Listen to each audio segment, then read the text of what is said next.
Good morning, everybody, and welcome to the OK Grognard Show. It is Wednesday, November 11th, 2020, 10 a.m. Central, in beautiful Lake Geneva, Wisconsin.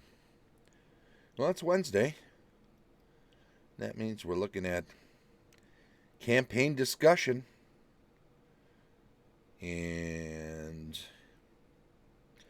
let me just take a moment, though, to say I hope everybody has a safe and happy Veterans Day. Thank you to everyone who has served in the military. Thank you, of course, to our active military, but to those military personnel who have served in the past, this is your day. As a veteran, thank you very, very much for your service. And I hope that you are honored today every place you go. It is much deserved, and it is small thanks given how much you have sacrificed and put on the line.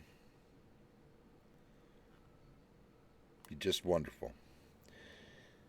So have a good Veterans Day.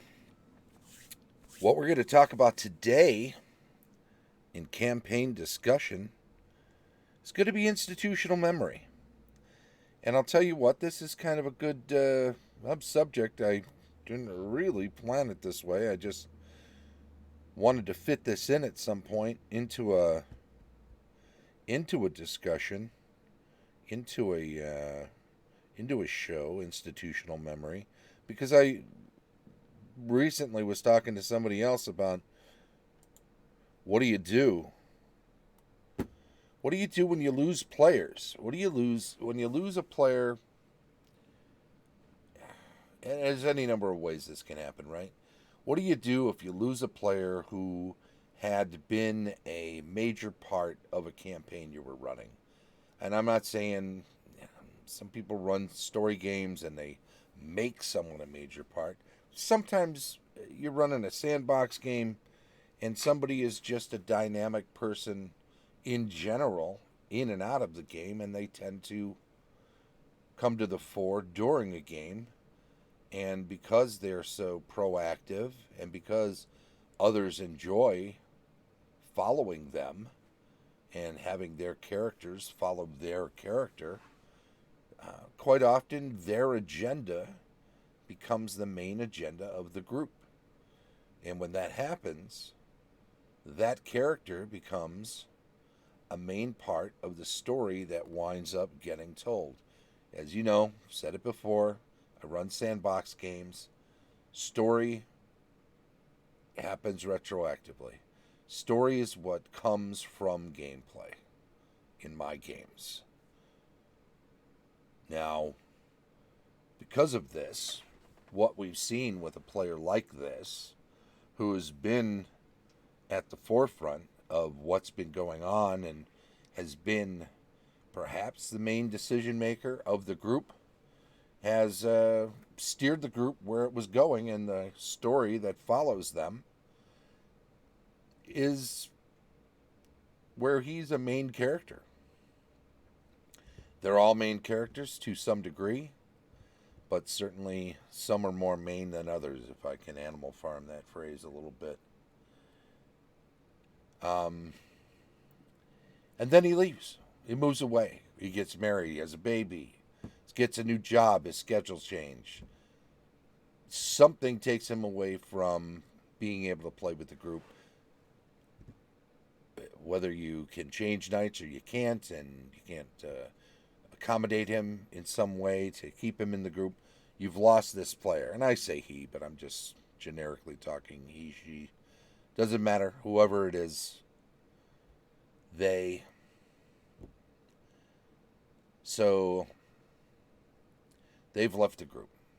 And now you've got this story that's been told, perhaps in some ways, and I try to avoid this, there have been some there's been some information or some details that this particular player has received or gained knowledge of that hasn't been shared with the rest of the group. Now we've got an even bigger problem. Now we've got a lot of leads or hooks or whatever that you've thrown into the group and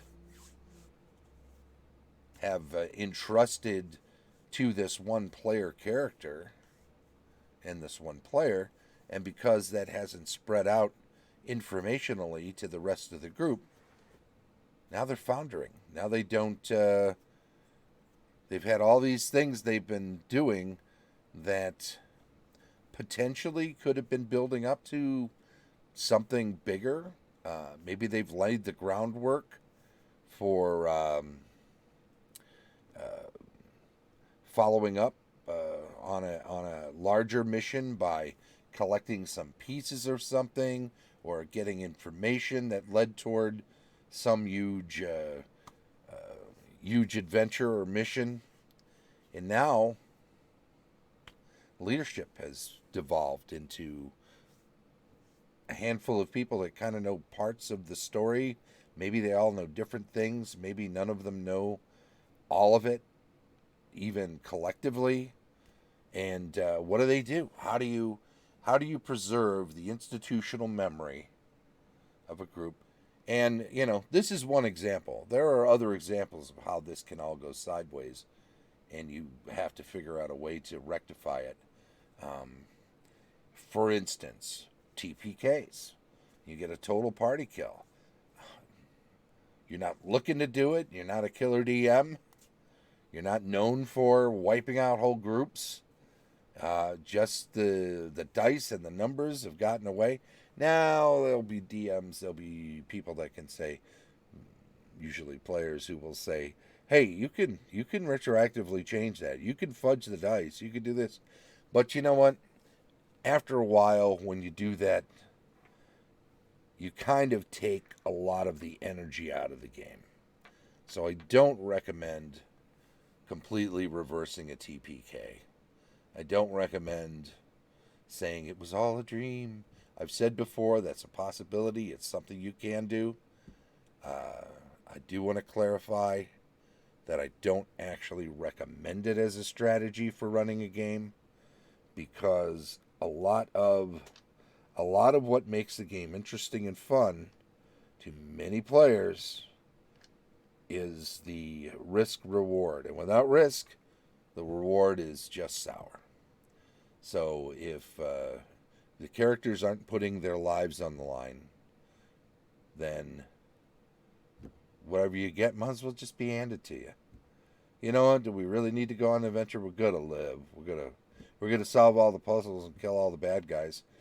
Why don't you just give us the treasure now, and we'll save ourselves 3 hours of pretending we're rolling dice that matter. Agency works both ways. Players need to know that their characters have agency, that they're able to affect the world, but that's only important and it's only real if the reverse is true and that the world can affect them. Let's call it world agency. Boy, that sounds monolithically evil, doesn't it? But let's call it that anyway. Let's coin a phrase here. Maybe this is something I haven't heard of that someone else has talked about, but the world needs to have agency. Therefore, characters need to be able to die. And if they all die because of some situation that they've embroiled themselves in and haven't been able to extricate themselves before they pass, then with that whole group dies any knowledge of what came before, except what might be in the hands of some miscellaneous NPCs, but certainly it's secondhand knowledge at that point. It's not complete. It's less authoritative. secondhand knowledge. Firsthand knowledge is always better, if not perfect. So, what happens to all the information, all of the clues, all of the details that they've picked up and figured out about your world, such as it is, uh, if a TPK happens, you know? So we've got a couple of scenarios there. Well, the one person leaves who was like the main leader character is gone, or their character dies, but they're still playing. They have the knowledge, but what? Let's just say they're leaving. That's a more interesting scenario in this case. Or TPK, all the players are staying, but all their characters have been wiped out. How do we deal with that loss of institutional memory? Well, this is the thought exercise for me.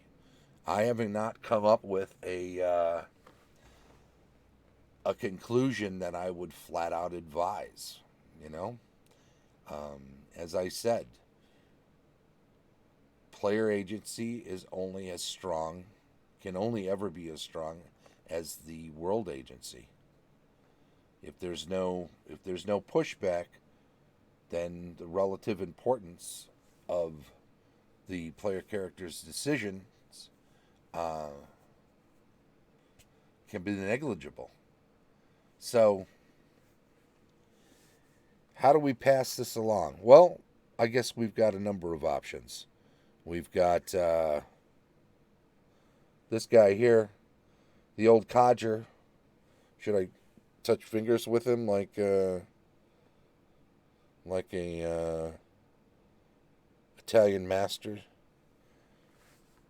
If we have people that know information, that NPCs that have gotten to know the group are certainly, if they've traveled with the group on any of their adventures, then they actually have some firsthand knowledge of the group and what they were doing. And remember this, and this is a really important point. Players don't live in the skins of their characters 24/7. So there's a lot of stuff that goes on for these player characters that we never play out. I mean, do you play out when they're sleeping? Do you actually say, okay, you breathe in. All right, you're exhaling again. Roll for initiative. Okay, you won. Are you inhaling? You have to let me know if you're inhaling. So we don't play that out. We don't play out every bite of a meal. We don't play out going to the bathroom. We don't play out all of these other things. Maybe you do. Maybe you have your reasons. I'm going to go right ahead and say most of us don't play out the vast majority of that kind of stuff. So we know 24/7 they're not in the skin of that character. So there's got to be a lot of things that these characters are doing, and as long as they're in keeping with what the player would have them do, it's fair to say they're doing these kind of things when they're off screen, so to speak. And that includes talking to their comrades about what are we going to do next. When the players are talking about what their characters are going to do, there has to be an in-game conversation going on. I'm not saying you have to have them all talk in first person. I am saying that what has to happen within the game world, is that conversation has to have been had by those player characters for those players to be able to talk about it and make decisions. They don't have telepathy, or maybe they do, and that's okay, and then we can talk about that, but that's different. But provided they don't have some sort of neural link, then these characters in-game are actually talking to one another. And if that's the case, and if there's this NPC hireling, henchman, whatever you want to call him, whatever he happens to be, nearby or traveling with them as they're, we're heading down to the cave. Why are we heading to this cave? Well, that's where they said the beast was. Who said that? Oh, Joe back in town. Now this NPC is traveling along with him. He's heard all this. He knows this information. There's part of that institutional memory that has been captured. Hey, how's it going, Bob? Time must pass. Consequences for messing around. Absolutely. And just as the NPC that's been traveling with the party, the hireling or the henchman, is privy to some of that institutional memory, to some of those experiences and details and hints and hooks and all of the things, the aspirations and goals of the group, as the characters have related to one another in front of this character. Um, so too, by extension, and maybe to a lesser degree, the people at the tavern, the individuals who make the beds in the rooms at the place that they stayed, um, the folks at the general store. When the fighter goes over to have his blade sharpened, and yeah, that has to happen, right?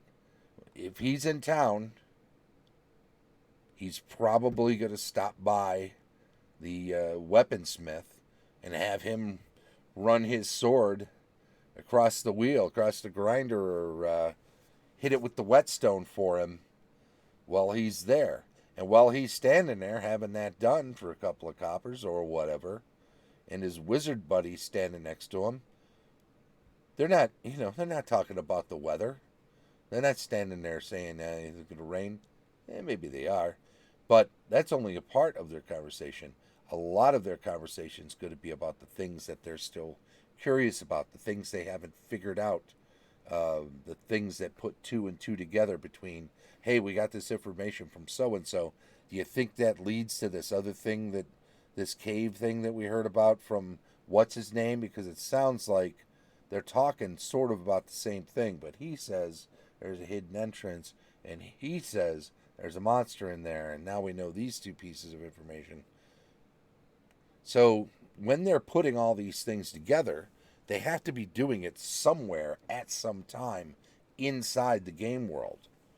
So there are people that are gonna be around, unless they're making sure to tell you that they only talk about this stuff in secret, in a closed room with some sort of wards or something, then there's always the possibility that someone else has heard some bits and pieces of this. It may be something they don't care about. It may be something they simply don't understand. Maybe they're talking in a language that isn't understood by the person who happens to be nearby.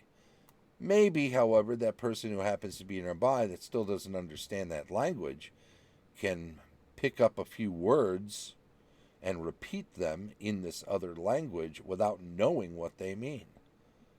That, however, is a chunk of institutional memory that can be passed on to whoever comes later. So there is a way for you to turn around a situation where a major character is gone because a major player is leaving the group, or that character is passed, and now the other characters need to get some information. And you can do this in an expository way.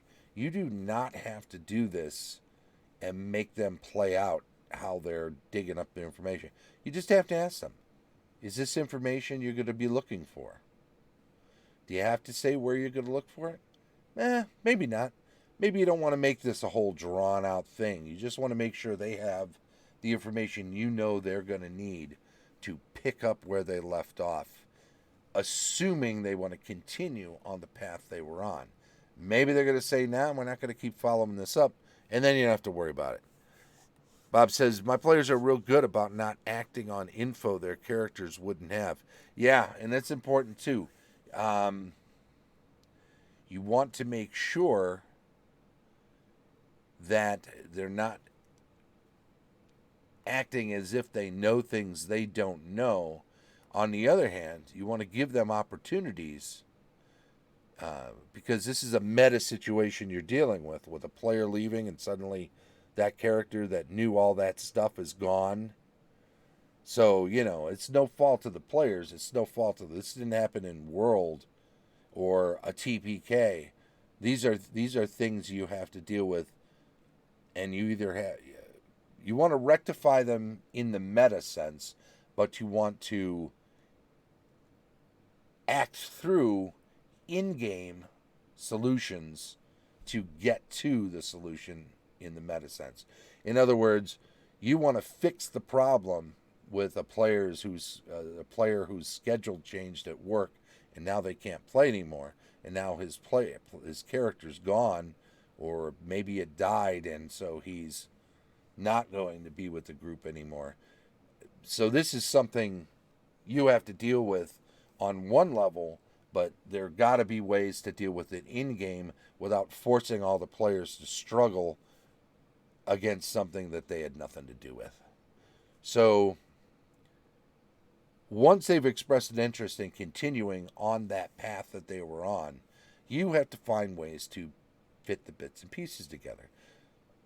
As we just talked about, if there was an NPC, a hireling, a henchman who had been traveling with the group, you can reintroduce that character and have him ask questions.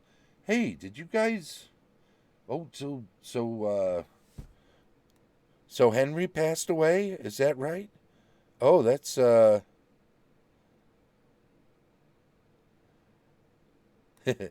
Henry passed away. Well, oh, I hadn't heard. That's terrible. Before I remember how he used to go on and on about that cave down there. Man, he was so obsessed with that thing. He thought there was a secret door. Can you believe that idiot? And you could pass it on in ways in which the NPC didn't actually believe the information he's gotten, didn't act on it himself, but it's information, and now he's passing it on back to the players. So too, they're staying at the tavern. There's that bartender commiserating. Yeah, Henry, he used to tip really well. It's a shame. It's a shame he passed. I'm sure gonna miss him, especially his stories about how he was one day going to get out there into that cave and beat that beast that everybody used to say didn't exist. But I don't know. He said he knew a guy who confirmed that it had a treasure, and it was filled with swords of this and that. So you can find ways of passing on that information that was vital to the group continuing on the course on which they wish to continue. Now, I'm certainly not saying that if they decide once this player character is gone that this is not something they're going to pursue anymore, that you have to do any of this. But if they do express an interest in continuing, you don't have to make them work too hard to get information that it's kind of unfair that they don't have access to anymore because of some metagame situation like a player leaving the group. So you have to decide for yourself whether or not that works for you, whether or not you can make that fit in your campaign without it feeling awkward, whether it's important for you to let them continue on this thing. Maybe that's not going to be a fun pursuit for you. Maybe that player who left was going after something that you as a DM you weren't excited about. You didn't want to run the adventures that player was pursuing. And maybe now's the perfect time to clean that up because you've got to have fun too. Maybe your group will find it fun to have to go sleuthing out all this information. Maybe they need to be the ones to contact that NPC. Maybe they need to be the ones to ask those questions at the tavern of the bartender or whoever was the erstwhile confidant of the leaving player. And maybe that's the game. Maybe that's a session or two of role playing fun that you know it's within the style of game that they enjoy. So you're going to play it out. And that's okay too. Maybe you need to take some skull dice down to the stone, memorial stone, and take a picture of them on the stone so that you can use those for giveaway prizes, including the one won just this last week by someone you're going to see later today. Oh, wait, this is all me. I'm talking about me now. That's right. I'm going to pass on a pair of these dice after I get them on the stone. Got to get them blessed, right? Anywho, where are we at? How are we doing on time? I think we're getting close to the half hour anyway. Henry, any more thoughts on Bob? Any more thoughts on the subject of keeping institutional memory alive in the face of catastrophic meta campaign failure? Is that the long title for this? Is there a parenthetical to institutional memory? I don't know. We will see. Who else is in the chat over there? Pretty thin day, huh? Well, it's Veterans Day. I did say at the top that it was going to be a show that has something to do with that. And it's true. You could certainly have also other NPCs who have gone on that path before. You can have others that weren't close to the group and had nothing to do with the group who have the same information as what got lost, but came by it in some other way. So let's use that. And there's your veteran tip. You can have veteran adventurers who, maybe if your game itself has institutions that can help. True enough, right? You could have an adventurers guild or a thieves guild or a wizard or whoever was the mentor of the group who quested them can just grab a new group. And that new group happens to be all the new player characters. And there's your institution passing on the institutional memory. So yeah, it's sort of a literal approach to it. Absolutely. That's a good one. Alrighty. I think we've covered just about everything I want to cover today for what it is. And thank you very much for popping into the chat there, buddy. Appreciate it. Have a good Veterans Day. Have a safe and happy one. Wash your hands, wear a mask, all that stuff. Be good to yourself. Take care of yourself. Things are spiking. We don't need that. We don't need to lose any more gamers, that's for sure. We've lost a few this year, and it's not a good thing. Thank you. Just remember, if you follow the channel and you chime in on the stream chat, then I get to add you to the list for our giveaway that we do every week. And, doesn't cost anything. We just keep the list of people that have been followers who have chimed in on the stream chat. It was a way of weeding them out from the bots that infect all of Twitch all over the place. Hey, I also want to say, by the way, cool artwork, huh? That's like an old public domain piece that I manipulated a little bit. Come on back tomorrow, 10 a.m. We're going to be here for GMing tips. We'll do building adventures on Friday, GM reviews on Saturday, rules retrospective on Sunday, weekly news and announcements on Monday, cartography and world building on Tuesday, and back around the horn to campaign discussion next Wednesday. If you're catching up with us on YouTube, hey, great, thanks. Give us some thumbs up on the videos you watch if you like them, and by all means, subscribe to the channel. Leave a comment if you have some constructive criticism or want to give us an attaboy. We'd appreciate it. This has been the OK Grognard Show from beautiful Lake Geneva, Wisconsin. Bye-bye.